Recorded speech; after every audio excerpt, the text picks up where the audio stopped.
November మనం ఏం చేస్తున్నామంటే special campaign for voters registration కూడా చేస్తున్నాం ఎలక్షన్ కమిషన్ ఆఫ్ ఇండియా ఆధ్వర్యంలో. ఈరోజు ప్రతి పోలింగ్ బూత్లో కూడా బిఎల్ఓ బూత్ లెవెల్ ఆఫీసర్ అక్కడే ఉంటారు. ఎవరికైతే 1/1 అంటే జనవరి 1, 2025 నాటికి 18 సంవత్సరాలు నిండుతాయో వాళ్ళందరూ కూడా ఓటర్గా రిజిస్ట్రేషన్ చేసుకోవాలి. సో ఇప్పుడే అడిగాను, మీరంతా కూడా +1 +2 పిల్లలు అని తెలిసింది. మీలో ఎంతమందికి 1/1/2025 నాటికి 18 ఏళ్ళు నిండుతాయి? ఆల్రెడీ నిండే. Can you please raise your hand? అంతేనా? ఒక 10 మందేనా? అందరూ ఒకసారి చేయలేపండి. ఎవరికి 18 సంవత్సరాలు నిండుతాయో? కోవిల్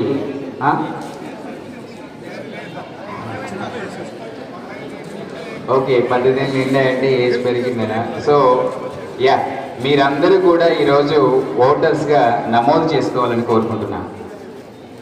మీకు తెలిసిందే కదా, మన ప్రాంతం యొక్క ప్రాధాన్యాలు ఏంటి, ఎలా డెవలప్ అవ్వాలి, ఏ రంగంలో డెవలప్ అవ్వాలి, ఎలా ముందుకు వెళ్ళాలి అని నిర్ణయించేది మీ యొక్క ఓటు. మీరు కనుక యంగ్ జనరేషన్ ఈ డెమోక్రసీలో ఈ ఓట్ని కనుక వాల్యుబుల్ ఓట్ని కనుక ఉపయోగించుకోకపోతే కొద్దిమంది చేతిలోనే డెమోక్రసీ ఉండిపోతుంది. సో వారు కోరుకునేది జరుగుతుంది. అంటే డెమోక్రసీ అనేది అందరూ పార్టిసిపేట్ చేసినప్పుడే బాగుంటుంది.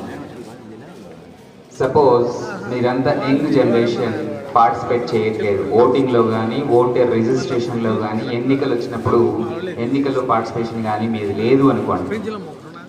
మీలో కొద్దిమంది గొప్ప గొప్ప ఉపన్యాసాలు అప్పుడప్పుడు ఇస్తూ ఉంటారు. ఏం అభివృద్ధి, ఏం ఆలోచిస్తున్నారు, మాకు ఉద్యోగాల కల్పన కోసం ఏం ఆలోచిస్తున్నారు, ఇలాంటి విమర్శలు మీలో చాలామంది చేస్తూ ఉంటారు. సో దానికంటే ముందు మీరు ఓటు హక్కు వినియోగించారా? మీ యొక్క ప్రాధాన్యతని, కోరికని ఎవరైతే ప్రజాస్వామ్యంలో ఎన్నిక కాబడుతున్నారో వాళ్ళకి తెలియజేస్తున్నారా అని చూసుకుంటే మీ పార్టిసిపేషన్ లేనిది మీ యొక్క కోరికలు ఎన్నడూ తీరవు. సో మీ అందరికీ కోరుకునేది ఏంటంటే, ఎన్నికలలో ఓటు అత్యంత ప్రాధాన్యమైంది. ఆ ఓటు మీకు చేతికి వస్తుంది కాబట్టి మీరందరూ నమోదు చేసుకోవాలి. మీరు నమోదు చేసుకుని మీరు క్రియాశీలకంగా మారితే మీ యొక్క కోరికలు, ఈ సమాజంలో ఏదైతే అభివృద్ధి కావాలనుకున్నారో అవన్నీ కూడా జరుగుతాయి. ప్రభుత్వాలు ఎప్పుడూ కూడా ప్రజల యొక్క కోరికను ఎప్పుడూ కూడా గుర్తించి ముందుకు సాగుతూ ఉంటాయి. ప్రస్తుత ప్రభుత్వం ఉద్యోగాల కల్పనకు, పరిశ్రమల స్థాపనకి ఎంతో ప్రాధాన్యతనిస్తుంది. మరి దాంట్లో మీరందరూ ఓటు వేసి మాకు ఇది కావాలి అని తెలియజేసినప్పుడే అది జరుగుతుంది. సో భవిష్యత్తులో కూడా అలా జరగాలి అంటే మీరందరూ కూడా ఓటు హక్కు తీసుకోవాలి. ఈరోజు ఎవరైతే 18 సంవత్సరాలు మాకు 1/1/2025 నిండినా చాలు, ఇప్పుడు నిండాల్సిన పని లేదు. అంటే 1/1/2025 నాటికి మీకు 18 ఏళ్ళు నిండితే చాలు. ఇప్పుడు కూడా మీరు అప్లై చేయొచ్చు. ఇప్పుడు అప్లై చేస్తే మీకు జనవరిలో మీకు ఓటు హక్కు కల్పిస్తాం. సో మీరందరూ ఈరోజు ఈ కాలేజ్ తరఫున ఎంతమంది ఉన్నారో అంతమంది కూడా ఓటర్గా రిజిస్ట్రేషన్ చేసుకోవాలని నేను కోరుకుంటున్నాను. Will you do?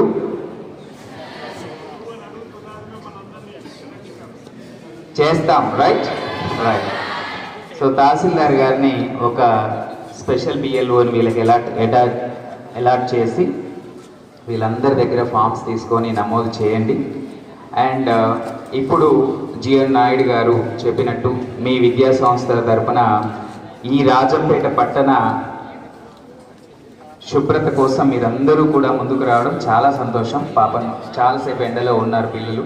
సో మీరందరూ కూడా బ్యాచ్లుగా విడిపోయి అన్ని వీధులలో కూడా శుభ్రతను చేస్తూనే శుభ్రత యొక్క ప్రాముఖ్యతను అక్కడ వాళ్ళకి అర్థమయ్యేలాగా చెప్తూ మీరు ముందుకు వెళ్ళాలని కోరుకుంటున్నాను. So hereby I start this campaign. Thank you. Thank you so much for giving a big round of applause for the valuable message. Next word, I request Team 1 to come onto the stage. Come fast. I request Collector Sir.